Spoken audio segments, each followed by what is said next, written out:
Bonjour chers auditeurs, moi c'est Madame Blé Angeline, je vous parle depuis Londres.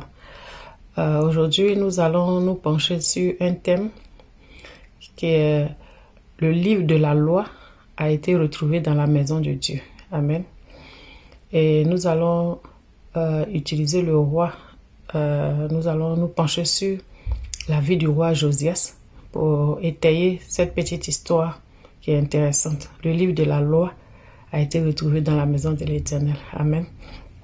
Notre test aujourd'hui va se pencher sur, nous allons nous pencher sur le test de 2 Rois chapitre 22. Tout le chapitre 22 de 2 Rois, c'est 2 Rois chapitre 22 verset 1 à 20. Et puis aussi 2 Chroniques chapitre 34. Amen. Tout le chapitre de 2 Chroniques 34 et tout le chapitre de 2 Rois 22. Il est dit que dans 2 Rois 22, c'est parce que le texte est long que je ne vais pas le lire, je vais essayer de le paraphraser. Il est dit que Josias est un roi qui a marché selon Dieu, selon les voies de Dieu. Dieu était fier de lui. Amen. Depuis 2 Rois chapitre 2 verset 1, il dit que le roi Josias est arrivé au trône, il a été intronisé roi à l'âge de 8 ans. Amen, il était très jeune. Et à l'âge de 8 ans, il a été intronisé roi. À l'âge de 16 ans, c'est-à-dire la 8e année de son règne, à l'âge de 16 ans, il a commencé à chercher Dieu. Il a commencé à apprendre les voies de Dieu, connaître Dieu. Pendant 4 ans, il a cherché Dieu. Et aussi à l'âge de 20 ans, c'est-à-dire la 12e année de son règne. La première année de son règne, il avait 8 ans. La 8e année de son règne, il avait 16 ans. La 12e année de son règne, il avait 20 ans. Et la 18e année de son règne, il avait 26 ans. Donc à 16 ans, il a commencé à connaître Dieu, à chercher les voies de Dieu, à apprendre les voies de Dieu, à connaître Dieu. Et à 20 ans, ce qui est la 12e année de son règne, il a commencé à purifier les lieux, le pays, de tout ce qui est haut lieu, tout ce qui est idolâtrie. Il a commencé à nettoyer tout. Donc c'est quelqu'un qui craignait vraiment Dieu. Et nous allons voir dans le livre de Deutéronome chapitre 17, versets 14 à 20. Il y a une loi que, enfin, selon le livre de la loi, celui qui vient au pouvoir, ou bien celui qui est intronisé au roi, le roi doit avoir une copie du livre de la loi. Amen. Je vais rapidement lire dans le livre de Deutéronome chapitre 17. C'est du verset 14 au verset 20, mais je ne vais pas tout lire, je vais juste lire une petite portion. Verset 18, Deutéronome chapitre 17, verset 18.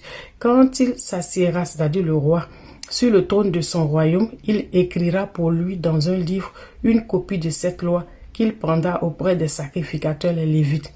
Verset 19, il devra l'avoir avec lui et y lire tous les jours de sa vie, afin qu'il apprenne à craindre l'Éternel, son Dieu, à observer et à mettre en pratique toutes les paroles de cette loi et toutes ses ordonnances. Amen.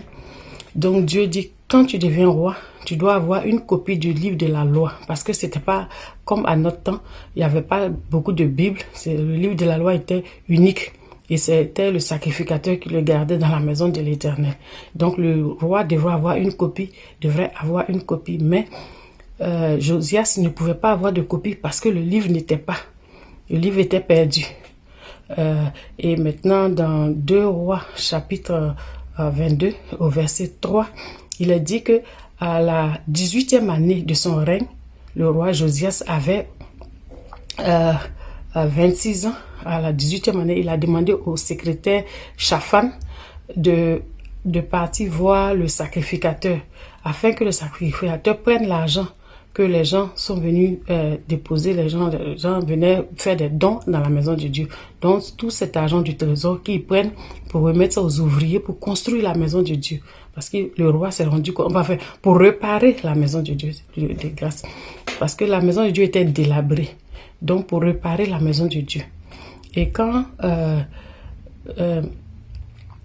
Shaphan est allé voir le sacrificateur, ils sont allés récupérer l'argent Dès qu'ils ont pris l'argent, le lieu où ils ont pris l'argent, le sacrificateur a aussi découvert le livre de la loi.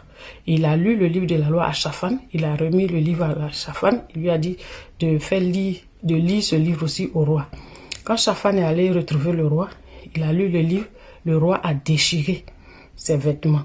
On va voir comme je disais, au verset 8 de 2 Rois, chapitre 22, au verset 8, le livre de la loi a été lu au roi.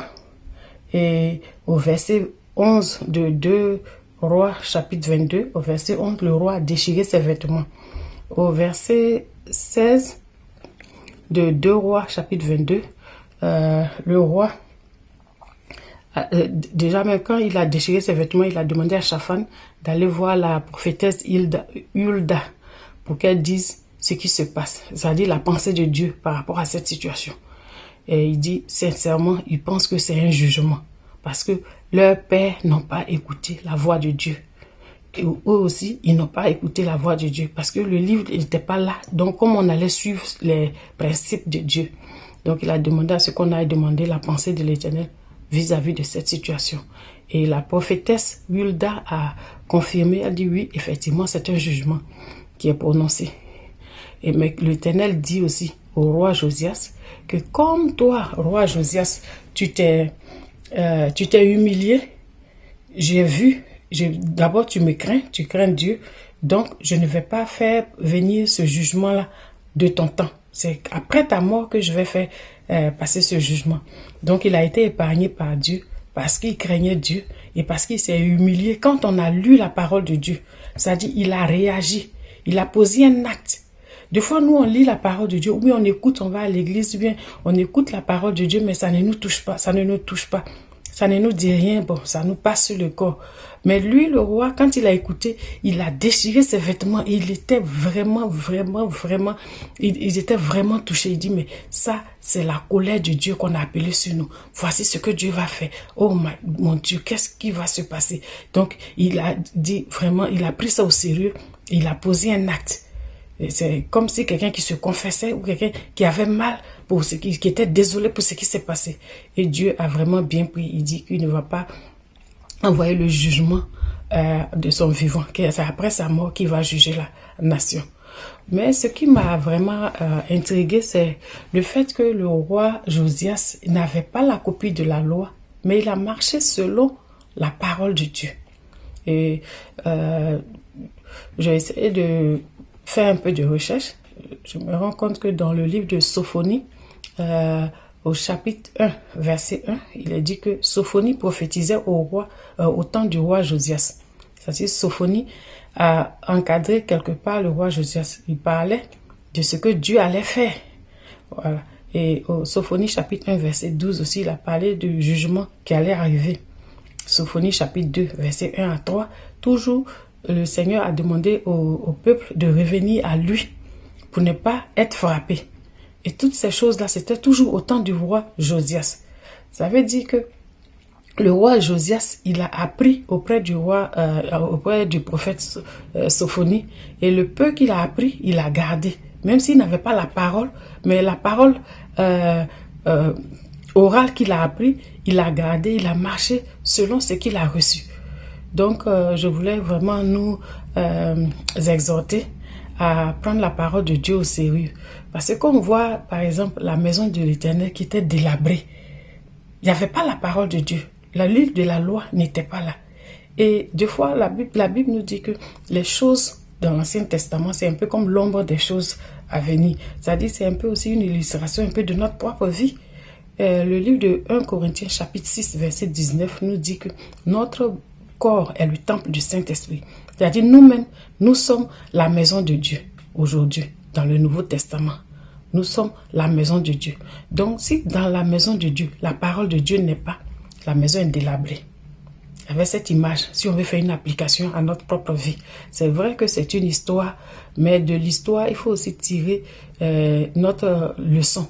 Donc, j'aimerais exhorter toute personne qui reçoit la parole de Dieu ou qui entend ce message, de chercher la parole de Dieu, de la garder dans son cœur, afin de marcher selon la parole de Dieu, afin que Dieu puisse nous bénir.